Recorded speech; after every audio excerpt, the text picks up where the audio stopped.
एक रात मुझे आवाज आती है पापा मम्मी के कमरे से कि बहुत लड़ाई हो रही है।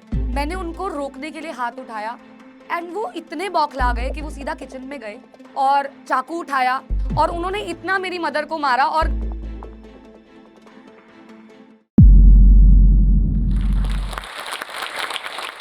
आप में से कुछ लोग इस चेहरे को जानते होंगे और आप में से बहुत सारे लोग ऐसे होंगे जो मुझे पहली बार देख रहे हैं और इस थंबनेल को क्लिक करके मेरी टॉक सुनने आए हैं। फर्क इस बात से नहीं पड़ता कि आप मुझे जानते हैं या नहीं जानते। फर्क इस बात से पड़ता है कि आज मुझे सुनने के बाद आप कुछ सीख के जाते हैं कि नहीं जाते, कुछ इंस्पायर होके जाते हैं कि नहीं जाते। तो बचपन में टीचर टीचर का खेल तो सभी ने खेला है, मैंने भी खेला था, लेकिन मुझे ये नहीं पता था कि ये गेम मेरी लाइफ की रियलिटी बन जाएगी। तो हेलो एवरीवन, मेरा नाम है रीमा घई और मैं एक एसएसटी एजुकेटर हूँ जो ऑनलाइन और ऑफलाइन दोनों ही प्लेटफॉर्म से पढ़ाती हूँ। लेकिन ये हंसते खेलते पढ़ाती हुई रीमा के पीछे की डार्क हिस्ट्री क्या है, कैसे मैं इस प्रोफेशन में आई, आइए जानते हैं। मैं पैदा हुई एक मिडिल क्लास फैमिली में दिल्ली में ही। हम लोग 4 भाई बहन थे। We were 3 sisters and 1 brother. मैं सबसे बड़ी थी। लाइफ बहुत अच्छी चल रही थी, अच्छे स्कूल में पढ़ते थे, अच्छा रहना सहना था। लेकिन 2005 जब मैं 5th क्लास में थी, एक ऐसा इंसिडेंट आया जिसमें पापा को अपने बिजनेस में काफी लॉस हुआ और हमारे सारे एसेट्स बिकने शुरू हो गए। उनकी जॉब भी चली गई, उनका काम बंद हो गया और वो घर पे बैठ गए। इसी सब के चलते इससे बुरी एक चीज ये हुई, वो अल्कोहलिक हो गए और उन्होंने कुछ तरीके के ड्रग्स भी यूज करने शुरू कर दिए। मैं तो तब बहुत छोटी थी, मुझे इस चीज का समझ नहीं आता था, लेकिन उनका बिहेवियर मेरी तरफ, मेरे फैमिली की तरफ बहुत चेंज होता हुआ नजर आया, जिसमें वो मेरी मम्मी को मारना शुरू हो गए। अगर हम बच्चे बीच में जाते थे तो वो हमें भी मारते थे एंड ये सब चलता ही गया। एक दिन एक ऐसा इंसिडेंस हुआ जो मुझे अभी भी मेरे आंखों में उसके विजुअल्स हैं। एक रात मुझे आवाज आती है पापा मम्मी के कमरे से कि बहुत लड़ाई हो रही है, लेकिन बच्ची थी, डर रही थी, छुप छुप के सीढ़ियों से सुनने लगी।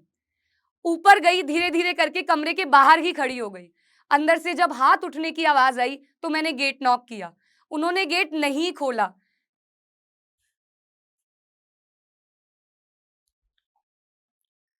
मैंने दोबारा नॉक किया। सॉरी।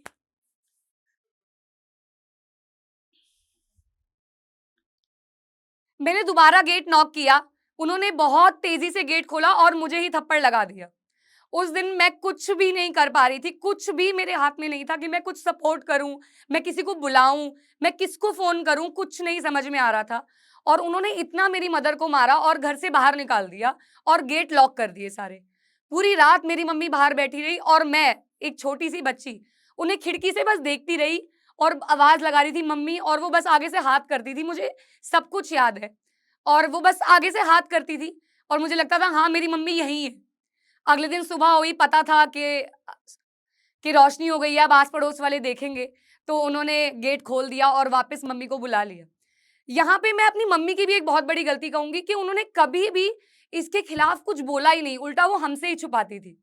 उस दिन मैं कुछ कर तो नहीं पाई, लेकिन अपने अंदर एक चीज ठान ली कि मुझे लाइफ में कुछ तो करना है, कि मैं अभी नहीं कर सकती, लेकिन हाँ, मैं इस चीज़ के लिए अभी से प्रिपेयर होना स्टार्ट कर सकती हूँ कि मैं अपनी मम्मी को इस सारी प्रॉब्लम से बाहर निकालूँ।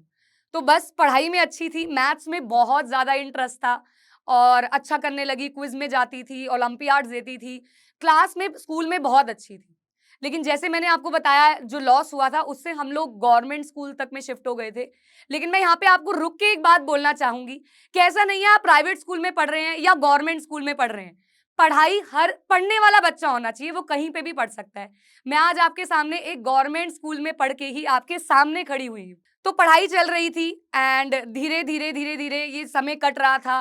क्लास 12th पे आते हैं, जब मैं 2012 में 12th क्लास कर रही थी, पापा ने फाइनेंशियली भी सपोर्ट करना बिल्कुल खत्म कर दिया था।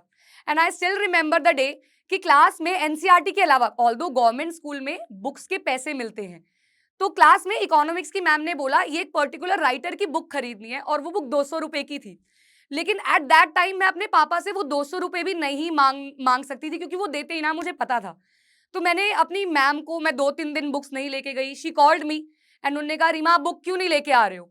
तो आई सेड कि मैम पापा पैसे नहीं देंगे। तो वो मैम इतनी अच्छी थी, मैं जिंदगी भर उनको नहीं भूलूंगी कि उन्होंने मुझे पूरा बुक सेट जो राइटर्स का था, अकाउंट्स का था, इको का था, वो लेके दिया और कहा तू पढ़, मुझे पता है तू पढ़ने वाली बच्ची है, तू पढ़। एंड साइमल्टेनियसली क्योंकि मेरी मम्मी आर्ट स्ट्रीम से थी, वो मुझे नहीं पढ़ा पाती थी इस लेवल पे, तो मैंने ट्यूशन जॉइन की ओएसआर अकेडमी। आप बच्चे जो मुझे जानते हैं वो जानते होंगे, ये ओएसआर अकेडमी मेरी लाइफ में एक बहुत इंपॉर्टेंट प्लेटफॉर्म है और मैं यहीं पे ऑफलाइन भी पढ़ाती हूँ। तो एक्चुअली में या पहली बार सुन रहे होंगे शायद कि मैं वहाँ पे पढ़ती थी और उशांग सर जो आज मैथ्स पढ़ाते हैं मेरे साथ, वो वहाँ पे टीचर थे जिनसे मैं मैथ्स, अकाउंट्स, इको पढ़ा करती थी। तो वहाँ पे एक बार मीटिंग हुई पीटीएम जैसे होती है और वहाँ पे हम गए। सर ने बोला बहुत अच्छी है पढ़ाई में, मैथ्स में बहुत अच्छी है ये, इसको आगे बढ़ाइए। एंड मेरी मम्मी का रोना छूट गया क्योंकि हम फीस नहीं निकाल पा रहे थे, लेट फी के मैसेज आते थे हमारे पास कि फीस नहीं भरी आपने। देन उशांग सर ने मतलब मेरे टीचर ने वो सारी बात सुनी एंड उन्होंने शायद 10 सेकंड भी नहीं सोचा और उन्होंने बोला कि आप इसकी फीस मत देना। यहाँ पे एक और बात मैं आपको बोलूँगी कि आपको ना बस खुद पे विश्वास होना चाहिए। अपने आप आपके पास सपोर्ट आता रहेगा। अगर आप अपने आप पे विश्वास छोड़ देंगे, तो कोई आपका सपोर्ट भी करने नहीं आएगा। तो वहाँ पे मतलब भगवान में मैं विश्वास नहीं करती थी उस टाइम तक और अभी भी मैं ज़्यादा नहीं करती, मैं लोगों में विश्वास करती हूँ और मैंने लोग बहुत कमाए हैं। He was one of that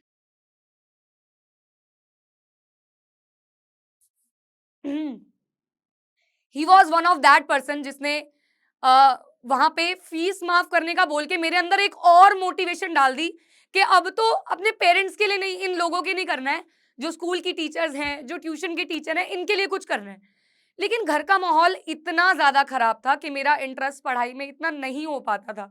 मतलब मैं पढ़ना चाहती थी लेकिन मैं पढ़ नहीं पा रही थी। देन 12th के एग्जाम मैंने खत्म किए। 30th मार्च को मेरा लास्ट एग्जाम था एंड वापस मैं एग्जाम दे के सेंटर से आई और मैं देखती हूँ कि बहुत लड़ाई चल रही है दोबारा से।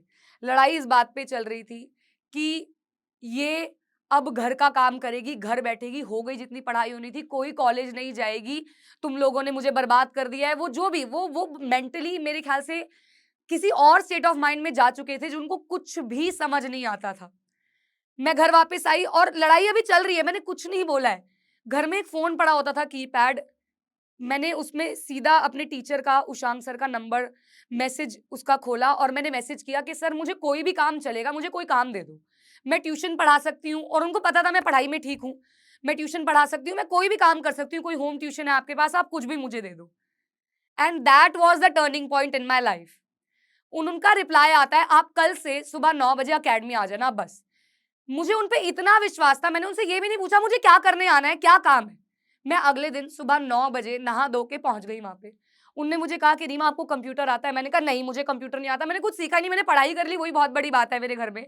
मुझे कुछ भी और नहीं आता। उन्होंने कहा कोई बात नहीं मैं आपको लेकिन 3000 रुपए दूँगा, मैं उससे ऊपर आपको नहीं दे सकता, क्योंकि आपको कुछ भी नहीं आता है। मैं 3000 दूँगा, आप मेरे यहाँ रिसेप्शनिस्ट का काम कर लो।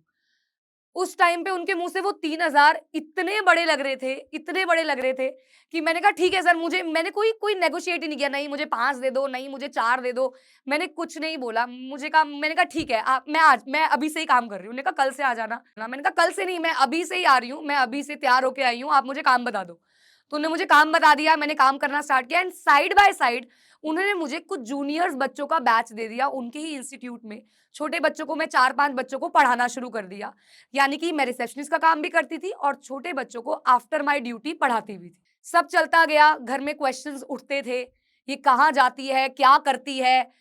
पता था सबको मैं यहाँ काम कर रही हूँ, तेरा टीचर भी तेरे साथ मिला हुआ है, तो बहुत गलत ट्रैक पे वो चीज़ें जाने लगी। देन ऐसे ही इसी सब चलते-चलते मैं घर वापस एक बार पहुँची और घर पे माहौल मतलब ऐसा था, मैं बाहर ही खड़ी हुई थी एंड मुझे बहुत तेज़-तेज़ आवाज़ें आ रही हैं लड़ाई की, बहुत तेज़-तेज़। मेरे हाथ-पैर वहीं काँपने लग गए कि मैं क्या करूँ? मैं वापस चली जाऊँ? मैं अंदर जाऊँ? मैं क्या करूँ? लड़ाई की आवाज़ ये आ रही थी कि रात के 9 बजे तक तेरी बेटी क्या करती है? क्या कर रही है वो ऐसा? ये कौन से पढ़ाने के काम है जो रात के 9-9 बजे तक चलते हैं? ये लड़ाइयाँ सुन के मैं अंदर गई और वो मेरी मम्मी को मार रहे थे कंटीन्यूअसली कि अपनी बेटी के तेरे को होश नहीं है, क्या बना रही है तू? मैंने उनको रोकने के लिए हाथ उठाया एंड वो इतने बौखला गए कि वो सीधा किचन में गए और चाकू उठाया और वो मेरी तरफ आगे बढ़े। मैं अपने आप को बचाने के लिए पीछे घूमी और मेरे पापा ने एकदम से वो आगे किया नाइफ और मेरे कट लग गया बैक पे एंड वो माहौल इतना बदल गया। वो पीछे हट गए, वो ऊपर चले गए, कुछ समझ नहीं आ रहा था, कोई रिलेटिव नहीं थे। आप अब तक सोच रहे होंगे कोई रिलेटिव भी नहीं है, कोई आस-पड़ोस भी नहीं है, कोई नहीं था। सब मेरी पापा की नेचर जानते थे और इसलिए कोई भी हेल्प नहीं करता था हमारी। मेरे को कुछ समझ नहीं आया, मेरी मम्मी ने सीधा मेरे इंस्टीट्यूट में वही मेरे सर को फ़ोन किया, उनकी पूरी फैमिली आई और मुझे पास के एक हॉस्पिटल में लेके गई। वहाँ पे मुझे स्टिचेज़ लगे और जब मैं स्टिचेज़ लगने के बाद मेरी मम्मी मेरी आँखों के सामने खड़ी थी, मैंने उन्हें सिर्फ़ एक बात बोली, मैंने कहा, "मम्मी, मैं घर नहीं जाऊँगी। मैं रास्ते पे रह लूँगी, मैं कुछ भी कर लूँगी, मैं घर नहीं जाऊँगी। आप मेरे साथ चलते हो तो चलो, मैं आप सबको पाल लूँगी, मैं कैसे भी मैनेज कर लूँगी। अब आपको चुनना होगा या तो पापा में या मुझ में।" तो मेरी मम्मी को थोड़ा रियलाइज़ हुआ एंड हमने वहीं थोड़ी दूरी पे एक 3000 रेंट पे एक कमरा देखा। एक कमरा था जिसके अंदर ही किचन थी, एक पंखा लगा हुआ था, दैट्स इट। मैं अपने घर कुछ वापस लेने भी नहीं गई थी, सामान भी, कोई कपड़े नहीं, कोई चप्पल नहीं, कुछ भी नहीं मैं लेने गई थी। मैंने कहा, ऐसे ही चलते हो तो चलो, बस मेरे पे विश्वास रखो, मैं कुछ भी कर लूँगी। मैंने वो चीज़ बोल तो दी थी, लेकिन मुझे खुद भी नहीं पता था आगे क्या होगा। हम लोग शिफ्ट हो गए, वहाँ पे बहुत हेल्प मिली, गुरुद्वारे से हमने गद्दे लिए क्योंकि कहीं रहने मतलब ज़मीन पे हम सोते थे, बहुत गर्मी थी, कूलर नहीं था, कैसे असेंबल करके हमने कूलर लिया, बहुत मुश्किल से 2-3 महीने बाद चल रहा था, गाड़ी चल रही थी। रिसेप्शनिस्ट का काम चल रहा था, साथ-साथ मैं छोटे बच्चों को पढ़ा रही थी और 5 से 6 हज़ार रुपए मैं अर्न कर रही थी। लेकिन फिर कुछ अच्छा होने की बारी आई और एक टर्निंग पॉइंट आया, जहाँ मैं अपने छोटे बच्चों को पढ़ा रही थी और 9th के कुछ बच्चे मेरे पास आए, क्योंकि हमारे इंस्टीट्यूट में मैथ, साइंस, इंग्लिश पढ़ाते थे। उनको अपने क्लास में एसएसटी सब्जेक्ट समझ नहीं आ रहा था। तो वो मेरे पास आए, उन्होंने कहा, "दीदी, आप हमें एसएसटी पढ़ा दो।" तो मैं 2 मिनट के लिए चुप हो गई। मैंने कहा, "बेटा, एसएसटी" क्योंकि उस टाइम पे ये बात होगी करीबन 2017 की। उस टाइम पे कोई भी एसएसटी पढ़ता ही नहीं था, एसएसटी नाम की ट्यूशन होती ही नहीं थी। जो बच्चे होम ट्यूशन पढ़ रहे हैं, वो ऑल सब्जेक्ट्स पढ़ते थे। But as such SST subject की कहीं पे भी कोई डिमांड नहीं थी, सिर्फ़ मैथ, साइंस, इंग्लिश ही बच्चे पढ़ा करते थे। तो उन्होंने मुझे कहा कि आप एसएसटी पढ़ा दीजिए एंड मैंने उनको कोई जवाब नहीं दिया। मैंने कहा, "ठीक है बेटा, मैं सोचती हूँ।" और मैं घर गई और यहाँ मैं बताती हूँ मैं वो सोच क्या रही थी। मैं आपको बताया मैं गवर्नमेंट स्कूल में पढ़ती थी और गवर्नमेंट स्कूल में थी तो मैं इंग्लिश मीडियम में, लेकिन सर्वोदया स्कूल में एसएसटी हिंदी में हुआ करती थी पहले, इंग्लिश मीडियम में पढ़ते हुए होने के बावजूद। मैथ, साइंस, इंग्लिश सब कुछ इंग्लिश में हुआ करता था, एसएसटी हिंदी में हुआ करती थी। तो मुझे तो एसएसटी इंग्लिश में मैंने पढ़ी ही नहीं थी।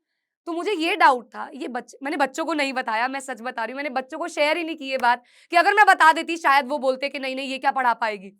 तो मैंने अपने आप पे एक यकीन दिखाया उस टाइम पे कि नहीं यार रीमा, देखो पैसे भी कमाने हैं, तेरे पास ये एक अपॉर्च्युनिटी है, तेरे पास टाइम भी है, तो क्यों ना तू मेहनत कर। मैं अगले दिन सुबह इंस्टीट्यूट पहुंची और मैंने सर से बोला कि सर बच्चे ना डिमांड कर रहे हैं कि मुझे एसएसटी पढ़ाने के लिए। तो उन्होंने कहा, आप पढ़ा लोगे? मैंने कहा, हाँ, मैं खुद पढ़ के पढ़ा लूँगी। सर आपको पता है मुझे पैसों की भी नीड है। तो सर ने मुझे एक बार में अलाउ कर दिया, ठीक है आप पढ़ा लो। लेकिन मुझे कहीं पे भी लगा कि फीडबैक अच्छा नहीं आ रहा। मैंने कहा, ठीक है, मैं इस सेशन मैं बिना पैसों के पढ़ाऊँगी, बच्चों को सिर्फ वैसे ही पढ़ाऊँगी। उन्होंने कहा, ठीक है, वो आपकी चॉइस है। लेकिन मैं आपको 2000 रुपए दूँगा क्योंकि आप मेहनत कर रहे हो। उन्होंने अपनी साइड से 2000 देने की सोची। बच्चों से हमने उस साल फीस चार्ज नहीं करी। तो मैंने बच्चों को पढ़ाना स्टार्ट किया। मैं घर पे पूरा एक चैप्टर पहले 10 बार पढ़ती थी, समझती थी, डिक्शनरी में वर्ड्स देखती थी और फिर मैं पढ़ाने जाती थी। और बच्चों का फीडबैक बहुत अच्छा आया। 1 हफ्ता पढ़ाया मैंने, 2 हफ्ते पढ़ाया और मैंने फिर बच्चों से पूछा, मैंने कहा, बेटा आपको समझ में आ रहा है? उनके टेस्ट में मार्क्स आने लगे और फिर उनके फाइनल एग्ज़ाम में मेरे पास 4 बच्चे थे उस बैच में, चारों के 85 प्लस मार्क्स आए। और यहाँ से मुझे खुद पे एक यकीन आया कि मैं पढ़ा सकती हूँ। और इसी से मेरा करियर की एसएसटी पढ़ाने की करियर की शुरुआत हुई और बच्चों ने मुझे इसमें सपोर्ट करना शुरू किया और फाइनेंशियली भी मेरे पास पैसा आना शुरू किया। लेकिन मेरी जो प्रॉब्लम्स थी, जो स्ट्रगल्स थे, वो सब डिस्कस करने के लिए मेरे पास कोई ना दोस्त था, ना ही मैं अपने पेरेंट्स से डिस्कस करती थी। तो इसी दौरान मेरी ही ऑफलाइन सेंटर में उशांक सर के छोटे भाई आशु सर, जिन्हें आप सब जानते हैं, वो पढ़ाते थे और मैं उनसे डिस्कस कर लिया करती थी। जो भी मेरी प्रॉब्लम्स होती थी, वो एडवाइस करते थे कि आप ऐसे कर सकते हो। टीचिंग में हो गया, पर्सनल लाइफ में हो गया एंड ये बातें होते-होते हमारा अफेयर हुआ and we decided to get married. तो दोनों ही फैमिलीज़ में कोई प्रॉब्लम नहीं थी, सब मान चुके थे एंड हमारी शादी हो गई 2017 के एंड में और अब लगा कि लाइफ बहुत अच्छे से बीतने वाली है, और बीती भी। इन-लॉज़ बहुत अच्छे थे, हर चीज़ में सपोर्ट करते थे। मेरा पढ़ाना कंटिन्यू रहा, बस सैलरी लेना मैंने बंद कर दिया था, बाकी मैं पढ़ाती रही। बच्चों को भी पढ़ा रही थी, छोटे एसएसटी भी पढ़ा रही थी, सारा काम बहुत अच्छे से चल रहा था। 2019 में मैंने कंसीव किया और ये डिसाइड किया कि अब मैं पढ़ाऊँगी नहीं, मेरा बच्चा हो जाएगा तो मैं उसी पे ध्यान दूँगी, और मेरा करियर मैंने सोचा था बाद में मैं कैरी फॉरवर्ड कर लूँगी, लेकिन 2-3 साल के लिए अब मैं पढ़ाना छोड़ दूँगी। लेकिन लाइफ को कुछ और ही मंज़ूर था, और यहाँ से एक और टर्निंग पॉइंट आया। 2020 में मार्च में लग गया पैंडेमिक, कोविड। सबको पता है वो एक लाइफ का बहुत बड़ा फेज़ था, जिसमें सभी ने स्ट्रगल्स देखा। हमने भी देखा, लेकिन हमारी लाइफ में स्ट्रगल एक नहीं 2 आए। दूसरा स्ट्रगल था, मेरी मदर इन लॉ ने किसी बिज़नेस में काफ़ी हेवी अमाउंट इन्वेस्ट किया था, और वो सारा अमाउंट डूब गया, जिसकी वजह से हमें अपना घर बेचना पड़ा, हमें अपने असेट्स बेचने पड़े। मेरी लाइफ में मैं ये दोबारा फेस कर रही थी, और हमारे घर का माहौल मेंटली बहुत खराब होने लगा। सब टेंशन में रहते थे, सब चुप-चुप रहते थे, कुछ समझ नहीं आ रहा था क्या करें, रेंट पे आ चुके थे, कोचिंग सेंटर्स तक बेचने की बात आ गई थी। लेकिन एक चीज़ मन में थी, हम तीनों के ही, मेरे, आशु सर के और उषांक सर के, कि हम ये कोचिंग सेंटर बिकने नहीं देंगे, क्योंकि अगर ये बिक गया तो हम लोग फिर खड़े नहीं हो पाएंगे। ये चीज़ हमें पता थी, तो हमने उस चीज़ के लिए स्ट्रगल किया, और उन्हीं दिनों हमने डिसाइड किया कि हम ऑनलाइन आएंगे। हमने बैठ के, मैंने और मेरे हस्बैंड ने ये सोचा कि आज हम ऑफलाइन जा नहीं सकते, बच्चों को पढ़ा नहीं सकते, लेकिन तब यूट्यूब पे एजुकेशन बढ़ रही थी। बहुत सारे बड़े-बड़े चैनल्स थे, बहुत सारे लोग एजुकेशन करा रहे थे, यूट्यूब के ज़रिए लाइव पढ़ा रहे थे। तो वी डिसाइडेड कि हम लोग भी क्यों ना यूट्यूब पे आएँ। तो 2022 नवंबर में हमने स्टार्ट किया science and fun 9, 10th, 11th, 12th का चैनल, जहाँ पे हमने पढ़ाना शुरू किया। तो अभी भी मुझे याद है, क्योंकि मैं एक ऑफलाइन पढ़ाने वाली टीचर हूँ, तो स्टूडियो में हम सभी टीचर्स का इंट्रो होना था। उस स्टूडियो में कोटा के बड़े-बड़े टीचर्स अवेलेबल थे। अब वहाँ पे जब पहली बार इंट्रोडक्शन वीडियो शूट होनी थी सभी टीचर्स की, जब मैं स्टूडियो में एंटर की, मैं कैमरा देख के ही डर गई, क्योंकि मेरे साथ सारे ऐसे टीचर्स थे जिनका कोई ना कोई कभी ना कभी ऑनलाइन पढ़ाने का एक्सपीरियंस था, लेकिन मैं एक ऑफलाइन की टीचर थी। जब इंट्रोडक्शन शूट हो रहा था, तो मुझसे अपना नाम भी नहीं बोला जा रहा था, मैं क्या पढ़ाऊंगी नहीं बोला जा रहा था, मैं बहुत फंबल कर रही थी। लेकिन मेरे सारे टीचर्स ने मुझे हेल्प की, एक मोटिवेशन दी कि नहीं आप कर सकते हो, और मैंने फिर वो वीडियो शूट करी, और घर पे मैंने शीशे के सामने बोलना शुरू किया, शीशे के सामने पढ़ाना शुरू किया।